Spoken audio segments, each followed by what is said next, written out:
Hoje nós vamos começar uma série de correção dos exercícios que foram postados na plataforma. Eu vou utilizar o próprio PDF do formulário para ficar mais fácil o acompanhamento de vocês aí. A primeira atividade que nós vamos corrigir trata-se ali do estudo dirigido número 5, né, no qual nós trabalhei com vocês aí a questão da escala de Aldrich-Krolik, né, essa escala bonitinha que está aqui.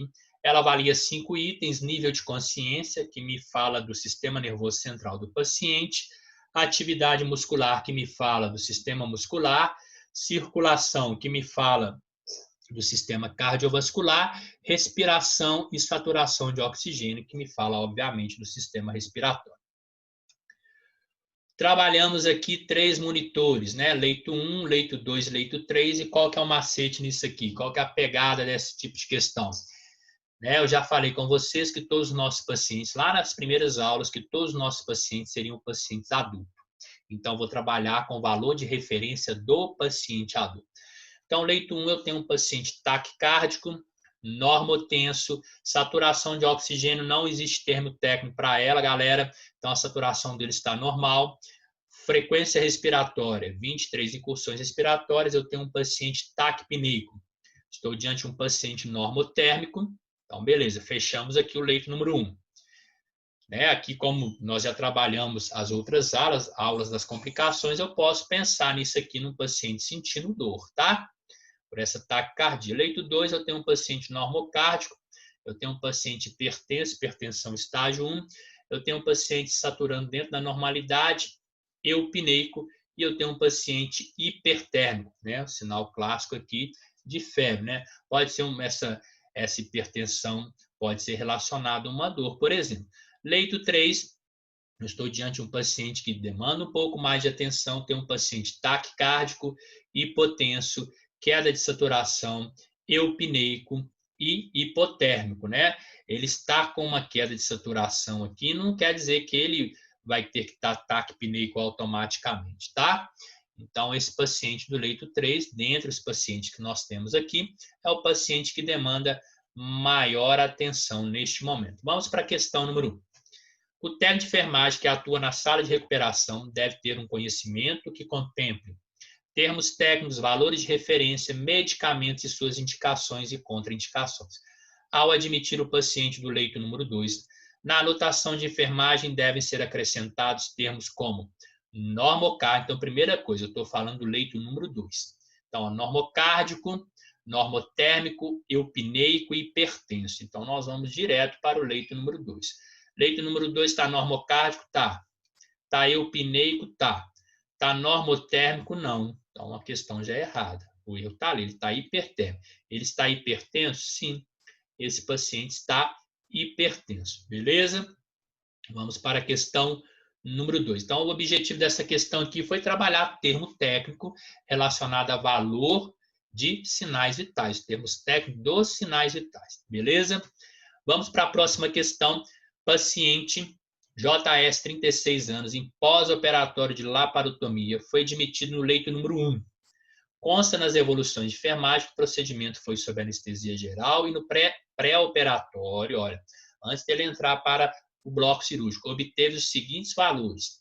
Então, ele estava normotérmico, 36,7, eupneico, 19, taquicárdico, 113 batimentos por minuto, hipertenso, né? 153 por 91, aqui pode, tanto essa taquicardia quanto essa hipertensão estágio 1, pode estar relacionada a um quadro de ansiedade, né? Todo paciente, quando vai entrar para o bloco cirúrgico, o medo dele é o seguinte: eu vou entrar e será que eu vou sair? Ou eu vou acordar do outro lado de lá, né? Então, isso é uma preocupação. Esses valores alterados pode estar pela ansiedade. Ou mesmo paciente sentindo dor. A gente não fala qual tipo de cirurgia, está saturando dentro do normal aqui, 94%. Considerando que os valores demonstrados no monitor, então no monitor do leito 1, foram obtidos no momento exato da admissão, então, é correto afirmar que ao aplicar a escala de Aldrich-Krolik, ele receberá para o parâmetro clínico de circulação, né, valores de uma nota igual a 1. Então, a pergunta está falando do valor de referência do parâmetro clínico. Então, será que ele vai receber uma nota igual a 1, esse paciente? Então, essa é a grande questão aí que nós vamos avaliar. Então, nós vamos voltar lá no leito número 1 para a gente ver qual que era a pressão arterial desse paciente naquele momento. Então, ó, no leito 1, eu tenho um paciente normotenso. Ele está com 118 por 78. Então, qual que... E aí, para a nota número 1, que fala aqui na escala de Aldrich-Krolik, né? O que eu tenho que pensar aqui, ó? Para ele receber uma nota número 1, ele tem que ter uma redução de 20% até 49% de um valor anterior. Então, vou pegar o valor que eu tenho dele no pré-operatório, tirar 20% e ver se vai ficar dentro disso aqui, né? Então, quando eu pego ali o valor do pré-operatório desse paciente, né?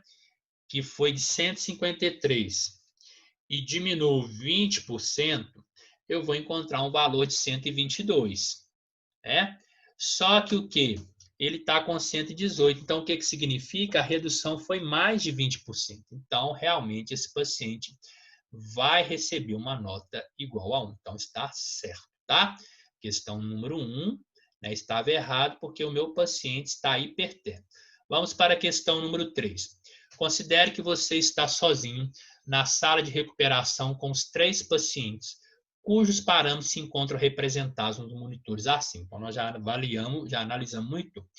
Diante de uma situação hipotética como essa, você deverá seguir a rotina do setor, mantendo a aplicação da escala de Aldrich-Krolik em intervalos de acordo com o que foi ensinado em sala de aula, pois nenhum dos pacientes apresentam demanda no momento. Isso aqui está errado. Por quê?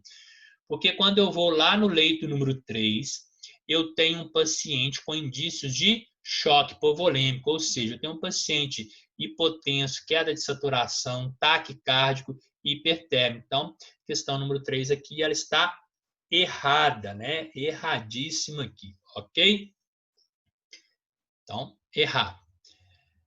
Paciente do sexo feminino, 34 anos, pós-operatório de osteossíntese para fratura de fêmur esquerdo. Então, já tem uma tipo de cirurgia, fraturou o fêmur. Foi admitido no leito número 1, ainda sob efeito da anestesia. Se a fratura de fêmur, membro inferior, a anestesia utilizada nesse procedimento é a raquianestesia. Então, ele está sob efeito. Se ele está sob efeito, ele não movimenta os membros inferiores, correto? Isso tem que estar muito bem entendido para vocês. Considerando o tipo de procedimento cirúrgico em relação à nota do parâmetro clínico, que avalia a atividade muscular, lembra lá, ó, se ele movimenta os 4 membros, ele ganha 2 pontos. Se ele movimenta 2 membros, ele ganha 1 ponto. Se ele não movimenta nada, é 0. Tá? Então, o paciente deverá receber uma nota 1, sim. Ele vai movimentar só os braços ali. É o que se espera ali. Por quê? Porque ele ainda está sob efeito da raquianestesia. Beleza? E a última questão, questão número 5, ao analisar os parâmetros de cada um dos monitores e considerando que esses valores foram visualizados no momento da admissão do paciente. Então, aqueles valores ali é no momento que você admitiu o paciente. Admitiu, monitorizou o paciente, apareceu aqueles valores. Conclui-se que o paciente do leito número 3 apresenta alterações na avaliação inicial da ABC? Apresenta, né? Nós vimos lá que ele está com queda de saturação, ele está taquicárdico, né? Sendo resolvido inicialmente com soroterapia em catéter nasal para tudo. Se alguém marcou correto para essa questão, estava dormindo aí, o cachimbo caiu, a casa caiu. Em catéter nasal vai oxigenoterapia. Isso aqui foi uma pegadinha meio de brincadeira, mas para ver o nível de atenção de cada um de vocês, tá? Então já está errado, mas vamos analisar o finalzinho aqui. Porém, é interessante seguir outras linhas investigatórias, como a verificação do curativo da ferida operatória, já que ele apresenta indícios de hipovolemia. Esse paciente apresenta indício de hipovolemia? Apresenta sim, moçada. Vamos ver qual que é o indício de hipovolemia. Hipo, baixo, volemia, volume. Quando eu tenho uma baixa de volume, eu tenho uma tendência a encontrar um quadro de hipotensão. Olha a hipotensão do seu paciente aqui, ó. Então, eu tenho sim né, índice de hipovolemia, mas nem por isso a alternativa, a questão está correta. Por quê? Porque, né, sangue de Jesus tem poder, né? Fazer soroterapia em catéter nasal, você vai encharcar o pulmãozinho do pobre coitado aí, e ele vai ter uma pneumonia aspirativa, beleza? Eu vou verificar o curativo da período operatória, porque eu posso ter uma hemorragia pericatéter. Beleza, galera? Terminamos aqui a correção do estudo dirigido número 5. Vamos fazer na sequência aí a correção do estudo dirigido número 6. Ok? Sai aí não. Dando sequência às nossas correções de exercício, agora nós vamos corrigir o exercício estudo dirigido número 6, que ele traz, né, uma revisão sobre a matéria de drenos. Então, questão número 1. No transporte de um paciente com diagnóstico de pneumotórax hipertensivo em drenagem de tórax com frasco de selo d'água. Então, nós estamos aqui diante de um paciente que está usando um dreno torácico. Do ambulatório do tribunal ao hospital, dentre os cuidados de enfermagem, inclui-se. Então, nós temos que lembrar aqui quais são os cuidados de enfermagem para um paciente em uso de dreno de tórax. Lembrando que esse paciente vai ser submetido a um transporte do tribunal até o hospital. Primeira alternativa, desprezar a água do frasco de drenagem e manter o frasco seco até a chegada no hospital? Não vai ser feito isso, até porque o selo d'água evita o quê? Que haja o retorno do ar para a cavidade pleural. Atentar para o padrão respiratório do paciente e clampear a extensão do dreno, evitando o retorno do líquido ao tórax? Não. Dreno de tórax não deve ser clampado durante o transporte. Clampear a extensão do dreno próximo ao tórax e manter o frasco abaixo do ponto de inserção? Não vai fazer clampagem do dreno durante o transporte do paciente. Letra D. Manter o sistema de drenagem aberto, correto. O frasco abaixo da inserção do dreno e observar os sinais e sintomas de insuficiência respiratória, por exemplo, taquipneia ou dispneia, cianose e oscilação do dreno, corretíssimo. Essa alternativa está totalmente correta, né? O sistema o dreno deve estar desclampado durante o transporte, o frasco tem que ficar abaixo da inserção do dreno e observar os sinais e sintomas de insuficiência respiratória e a oscilação do dreno, né? Que é a oscilação do selo d'água ali.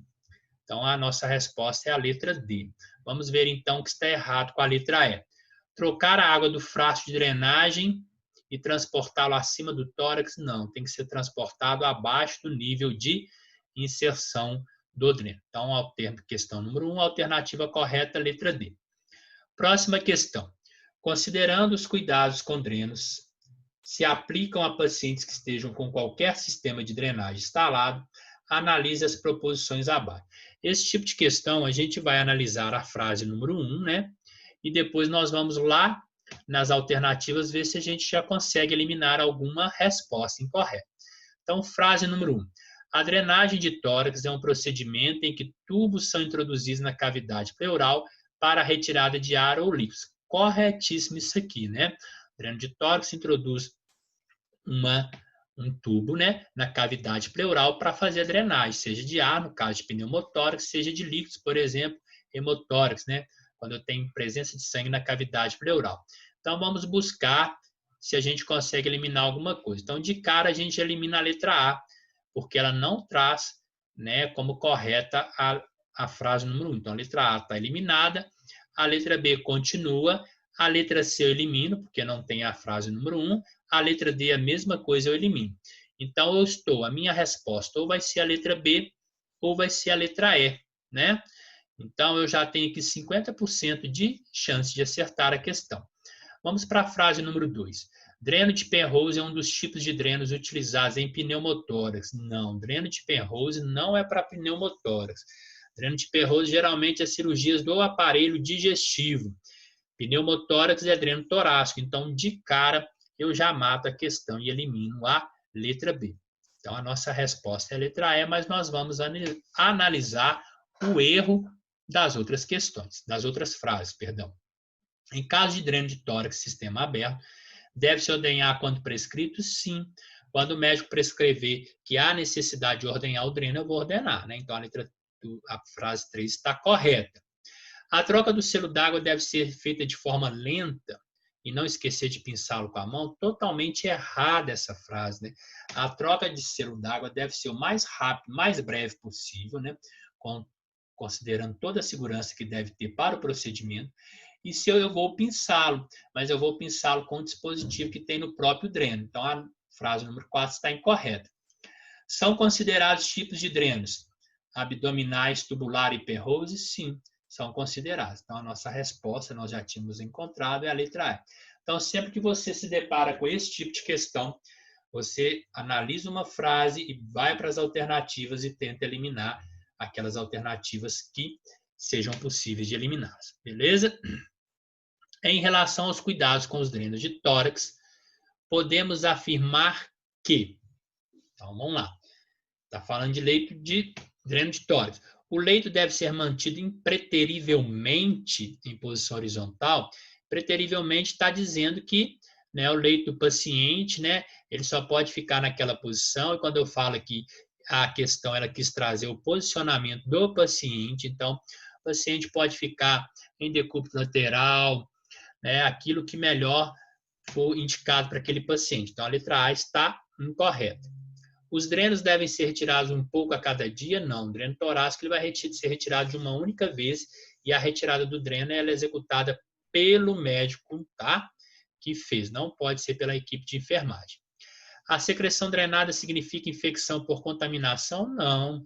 Eu posso ter secreção drenada e não ter, né, indícios de contaminação nessa secreção. Então, letra C também correta.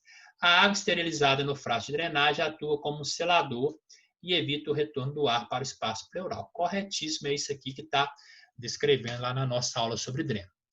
Questão número 4. Na assistência ao paciente crítico, o sistema de drenagem torácica deve ser capaz de remover substâncias como ar, né, pneumotórax, líquido, né, por exemplo, hidrotórax, que é a famosa água na pleura, sangue, que é o hemotórax, né, e outras substâncias acumuladas no espaço intrapleural, melhorando a expansão do pulmão, consequentemente levando a uma melhora da condição respiratória do paciente. Então, isso é a descrição corretíssima do objetivo do dreno de tórax. Diante das afirmativas abaixo, relacionadas aos cuidados de enfermagem ao paciente com drenagem torácica, marque incorreto. Então, quando você lê o enunciado de uma questão, você tem que ver qual que é o assunto principal do enunciado. Então, aqui no caso é dreno torácico. E ficar atento, ele está querendo o quê? Se é uma questão de múltipla escolha, ele está querendo a resposta correta, a resposta incorreta, porque se ele fala a resposta incorreta, eu já sei que das 5 alternativas, 4 estão corretas e uma está incorreta. Então, isso aí é uma dica aí para você, né, ficar atento ao resolver questões de múltipla escolha. Não clampear o dreno se o paciente for deambular. Então, se ele vai andar ali, o dreno não deve ser clampado, o paciente sim deve ser orientado a tomar os devidos cuidados, não elevar o dreno acima do nível de inserção, cuidado para o dreno não ficar preso em nenhum lugar e tracionar o dreno. Manter o frasco de drenagem acima do nível do tórax? Não vai manter o frasco de drenagem acima do nível do tórax. Então, já achamos a nossa resposta incorreta aqui. Orientar o paciente para permanecer em repouso? Não. Se o paciente tiver condições de deambular, ele deve deambular. Até porque a deambulação precoce, né, ela auxilia aí na prevenção da trombose venosa profunda. Então, a resposta incorreta é a letra B. Vamos ver as outras alternativas. Incentivar o paciente a respirar profundamente e a tossir em intervalos frequentes, sim, porque isso aí ajuda a manipular, a liberar ali o que precisa ser drenado. Clampear o sistema durante a troca do frasco, sim, se vai trocar o frasco, se vai trocar o selo d'água, eu tenho que clampar a extensão do dreno. Manter o leito em posição de semi-Fowler, porque isso ajuda na drenagem, tá? Observar e registrar sinais de dificuldade respiratória, né? Dispneia, taquipneia, cianose ou sinais de hemorragia. Então, isso aqui é praxe do paciente que está com dreno. Então, nossa resposta é a letra B. Questão número 5 e a última questão desse estudo dirigido número 6. Nas cirurgias de tórax, o paciente pode ser submetido à utilização de drenagem torácica para manter ou restabelecer a pressão negativa, evitando o acúmulo de ar, líquidos ou outras substâncias no interior dessa estrutura. Para promover a drenagem, o sistema pode ser acoplado ao frasco único em selo d'água. Então, estamos falando de um dreno de tórax. Assinale a opção que traz afirmativas incorretas sobre os cuidados de enfermagem necessários ao paciente sob o uso do sistema de drenagem em selo d'água. Então, vamos lá. Vamos analisar. A oscilação do nível de água no frasco coletor indica gravidade no estado clínico do paciente em virtude do inadequado posicionamento do dreno torácico. Está incorreta, porque a oscilação do nível de água, que é o selo d'água, ela deve ocorrer quando o paciente inspira, essa oscilação é para cima. Quando o paciente expira, essa oscilação é para baixo. Então, não indica gravidade, muito pelo contrário. Nos fala que o dreno está funcionando de forma correta. Então, a nossa resposta, já que é a alternativa incorreta, é a letra A. A letra B, o paciente deve ser orientado a trocar frequentemente de posição, pois favorece o processo de drenagem, corretíssimo. Durante o transporte do paciente, atentar para nunca clampear o dreno de tórax, né? Não devo clampar o dreno de tórax durante o transporte, correto também. Manter dreno submerso apenas em solução fisiológica estéril, também está correto. Finalizamos aqui a correção do estudo dirigido número 6. Sossega o faixa aí que nós já vamos passar para o estudo dirigido número 7. Passamos agora para a correção do estudo dirigido número 7. Ao verificar a pressão arterial, questão número 1, ao verificar a pressão arterial no paciente de 37 anos, sexo masculino, foi encontrado um valor de 87 por 63 milímetros de mercúrio. Na anotação de enfermagem, você encontrou o seguinte termo técnico: hipovolemia e um relato de episódios recorrentes de êmese. Sendo assim, marque a opção que justificaria melhor o que está acontecendo com o paciente. Primeira coisa, antes de começar a fazer essa questão, nós vamos analisar o enunciado da questão. Então, vamos colocar termo técnico onde couber termo técnico e vamos definir termo técnico aonde tiver termo técnico. Então, a primeira coisa, quando eu coloco uma pressão arterial de 87 por 63 milímetros de mercúrio, eu estou diante de um paciente com quadro de hipotensão. Então, na anotação de enfermagem, você encontrou o seguinte termo técnico: hipovolemia. Então, hipo baixo, volemia, volume. Então, aqui eu tenho uma relação direta da pressão arterial com o volume diminuído. Então, lembra lá da aula extra? Quando eu tenho uma diminuição de volume, eu tenho uma tendência a ter uma pressão arterial mais baixa. Um relato de episódios recorrentes de êmese. Êmese é vômito. Então, a causa dessa hipovolemia, provavelmente, né, é o mais certo que ela esteja relacionada aos vários episódios de vômito do paciente, que levou ele a um quadro de desidratação com consequente queda da pressão arterial, o que justifica a hipotensão aí. Então, feita a análise do enunciado, vamos seguir. Sendo assim, marque a opção que justificaria melhor o que está acontecendo com o paciente. Então, vamos lá. Pressão arterial do paciente teria uma relação com o quadro de hipervolemia? Não. Ela tem uma relação com o quadro de hipovolemia, diminuição de volume. Eu tenho queda da pressão arterial. E não com o que está descrito. Então, a alternativa A, a gente já elimina ela aqui no hiper. Aqui, ó. A hipovolemia tem uma relação direta com outro termo técnico citado no enunciado. Qual que é o outro termo técnico? Vômito. A hipovolemia tem uma relação com isso? Tem, porque se são vários episódios de vômito, ele está perdendo volume, ele fica hipovolêmico.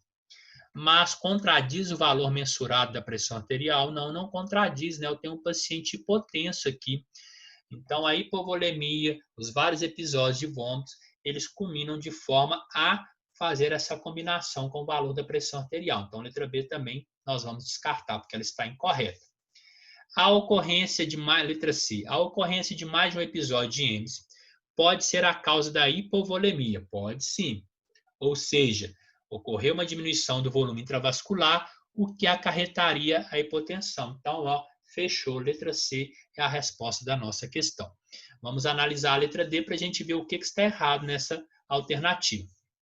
A hipovolemia não tem relação direta com quadro de hipotensão, né? Já está errado, né? Um macetezinho aqui, ó. Hipo geralmente casa com hipo. Então, se o paciente está hipovolêmico, há uma tendência muito grande para que ele esteja hipotenso, como demonstrado no valor a encontrar. Então, não tem uma relação? Sim, tem uma relação. Então, a resposta da nossa questão número 1 é a letra C. Questão número 2. O profissional de enfermagem deve ter um bom conhecimento de anatomia e fundamentos de enfermagem, pois essas matérias são os pilares para desenvolver o raciocínio clínico. Com certeza, fundamentos e anatomia. Você entendeu a anatomia ali, a estrutura anatômica, a fisiologia, o resto, né? Tem um bom embasamento de fundamentos, o resto você vai fazer uma análise. Então, analise as alternativas abaixo e marque a correta. Então, se são 4 alternativas, eu tenho 3 incorretas e uma correta. Além da relação com o volume intravascular, a pressão arterial varia de acordo com a resistência vascular cerebral? Não, né? Ela varia de acordo com a resistência vascular periférica. Então, letra A, errada. Em situações que ocorram vasodilatação periférica, o paciente apresentará um quadro de hipotensão? Correto, pode ter a tendência a uma hipotensão. Devido à diminuição do retorno no átrio direito? Corretíssimo. Fechamos aqui nossa resposta na letra B. Vamos ver o que está errado nas outras. O aumento da resistência vascular periférica, ou seja, vasoconstrição, ocasiona uma diminuição do retorno venoso no átrio direito? Não, é justamente o contrário. Quando eu tenho vasoconstrição, eu tenho aumento do retorno venoso. Então, está errado, tá? Por isso, o paciente pode apresentar quadro de hipotensão? Não. Quando eu tenho vasoconstrição, que é o mecanismo de defesa do nosso corpo, né? Quando você começa a evoluir com a hipovolemia, sistema nervoso central, né? Aciona lá as glândulas suprarrenais no rim e há uma liberação de adrenalina na corrente sanguínea que faz vasoconstrição para aumentar o retorno venoso, aumentar a pressão arterial, correto? Todas as alternativas estão incorretas? Não, né? A letra D também está errada, porque a letra B está correta. Tranquilo? Questão número 3. O débito cardíaco é um dado importante que será monitorado em pacientes graves, principalmente os portadores de cardiopatias. Ele tem uma relação com algumas variáveis do nosso organismo. Então, o débito cardíaco ele tem uma relação com a frequência cardíaca, com o volume sistólico, né? Com a força de contração do coração, né? Sobre ele, analise. Sobre ele, quem? O débito cardíaco. Analise as alternativas e marque a correta, né? Então, vamos lá. O débito cardíaco corresponde ao volume de sangue ejetado pelo átrio esquerdo ao pulmão? Não tem nada a ver, né, pessoal? O átrio esquerdo não ejeta sangue para o pulmão, né? O átrio esquerdo recebe sangue oxigenado do pulmão pelas 4 veias pulmonares. O átrio esquerdo, ele passa o sangue para o ventrículo esquerdo. Então, letra A, já tem um erro grave aqui, ó, de estrutura anatômica aqui. Letra B. A alteração dos valores da frequência cardíaca não interfere no valor final do débito cardíaco. Também incorreto. Por quê? Eu coloquei para vocês na aula uma formulazinha. Débito cardíaco é igual frequência cardíaca vezes volume sistólico. Se eu tenho um débito cardíaco, se eu tenho uma frequência cardíaca aumentada, isso aqui é uma relação direta. Então, eu tenho a possibilidade de aumentar o meu débito cardíaco. E se a frequência cardíaca está baixa, de ter uma diminuição do débito cardíaco. Então, a frequência cardíaca interfere sim no valor final do débito cardíaco. Então, errado também. Utilizando um fármaco que cause vasodilatação, por exemplo, um tridil, um nipride. Quando eu tenho vasodilatação, o que acontece? Diminuição do retorno venoso. Teremos o aumento do débito cardíaco? Não. Se eu diminuo o retorno venoso, eu tenho a tendência a diminuir o débito cardíaco. Então, a letra C também incorreta. Então, nossa resposta vai ser a letra B, mas vamos analisar aqui. Pacientes que apresentam um baixo débito cardíaco tendem a apresentar uma pressão arterial mais baixa, sim. Porque o débito cardíaco, lembrando a definição, é a quantidade de sangue ejetada pelo ventrículo esquerdo a cada minuto. Se a quantidade de sangue é volume sanguíneo, e volume interfere diretamente na pressão arterial. Então, nossa resposta é a letra D. Questão número 4. marque a alternativa que tem uma relação direta com baixo débito cardíaco, né? Acabei de explicar sobre a fórmula aqui, né? Se é baixo débito cardíaco, o que vai me trazer um baixo débito cardíaco? A bradicardia. Então, pacientes bradicárdicos tendem a ter um baixo débito cardíaco. Por isso que quando o paciente tem um desmaio ali, pode ser por uma bradicardia que gerou um baixo débito cardíaco, que culminou com uma hipotensão e uma má perfusão cerebral, que aí diminuiu a quantidade de oxigênio que chega no cérebro, né? Só aprofundando um pouco a explicação aqui. Então, realmente, baixo débito cardíaco é bradicardia. Aumento da resistência vascular periférica não é, porque aumento da resistência vascular periférica é vasoconstrição, que aumenta retorno venoso no átrio direito, que aumenta o volume sistólico no final da sístole ventricular esquerda. Então, aumenta o débito cardíaco. Uso de uma droga vasoconstritora, por exemplo, noradrenalina, adrenalina, né? A noradrenalina causa vasoconstrição, então aumenta retorno venoso, aumenta débito cardíaco.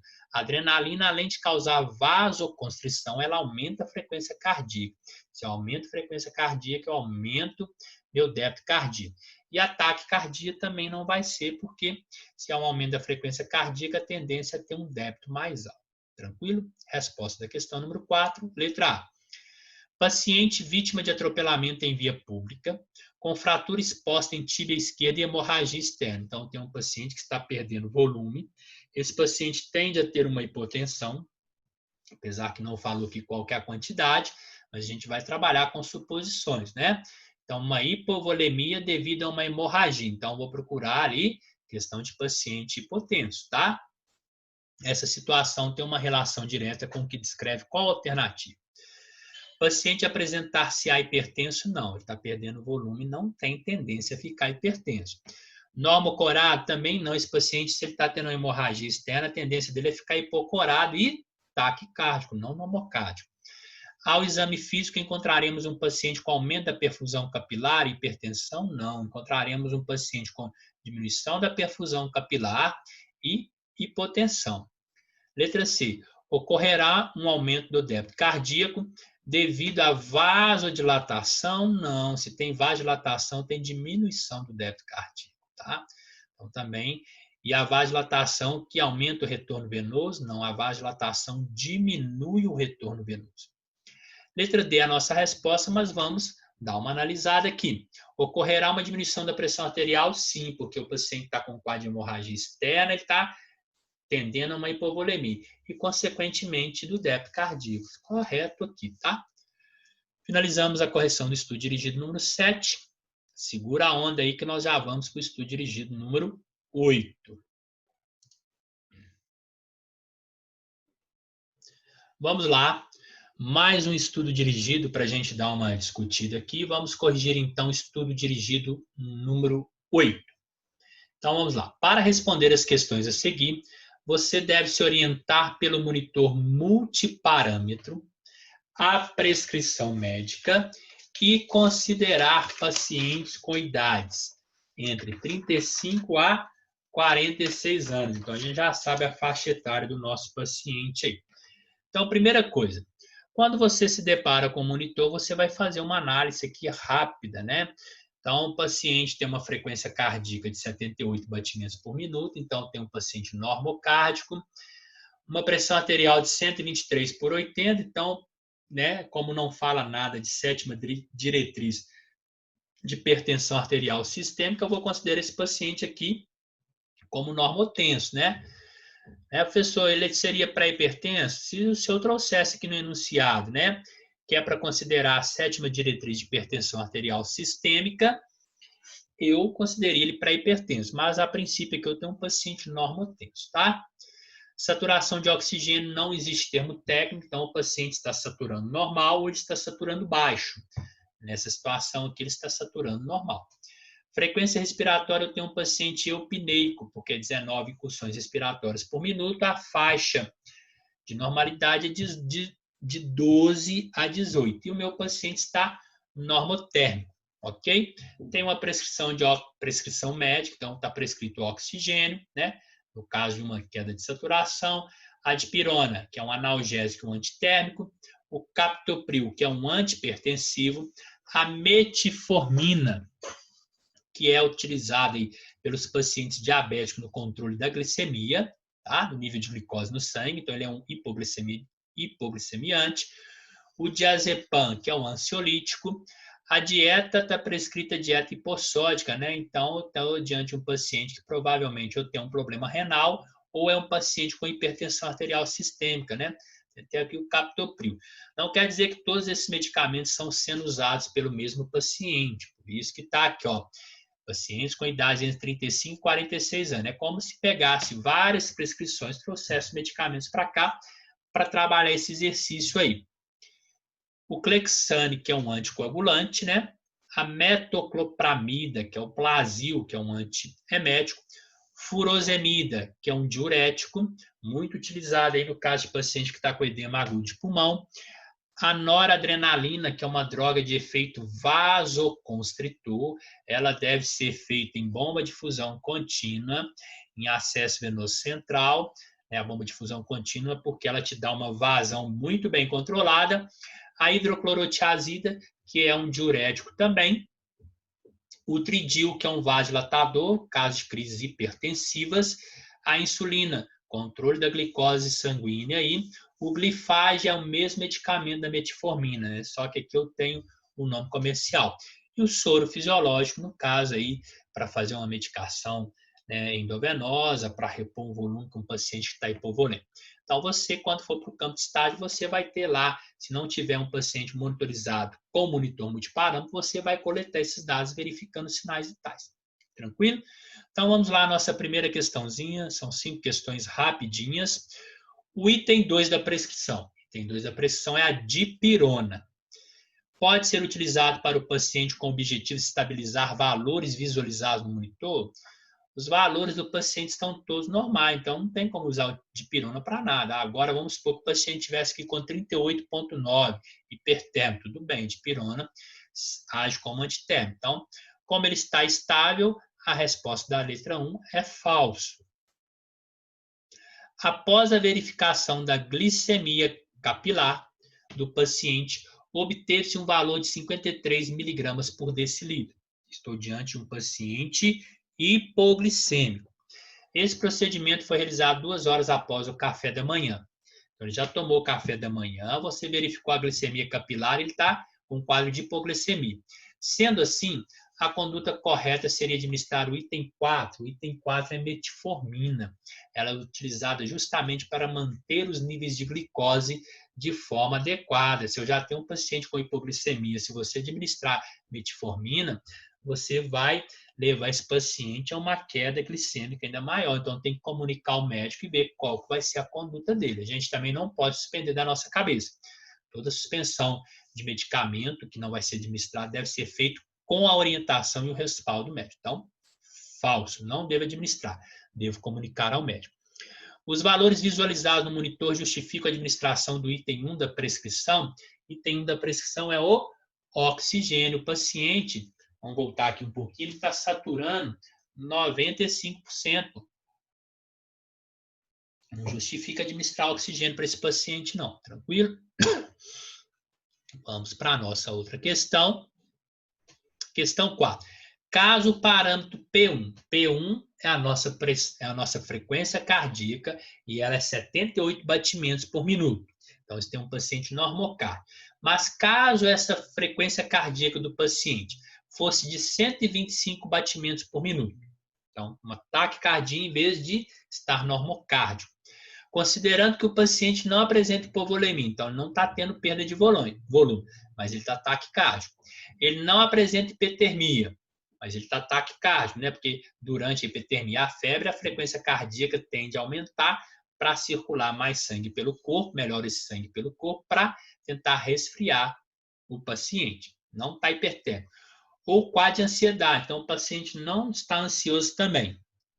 Poderíamos investigar a presença de dor? Sim, poderíamos investigar a presença de dor.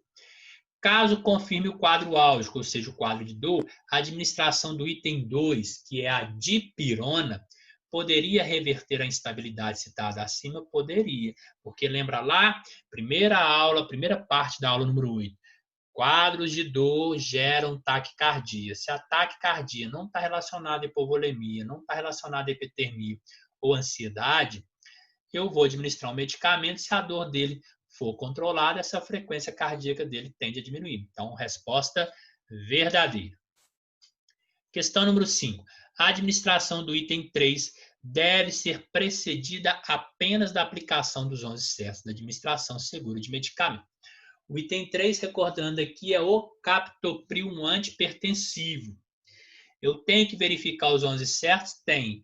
Mas toda vez que eu vou administrar um antipertensivo, eu devo olhar, verificar a pressão arterial do paciente. Porque se a pressão arterial do paciente, se ele tiver hipotenso, eu vou comunicar ao médico, esperar o direcionamento do médico. Então, o erro aqui está no apenas. Não, eu tenho que verificar a pressão arterial porque eu estou administrando um antipertensivo. Finalizamos aí a correção desses 4 estudos dirigidos, né?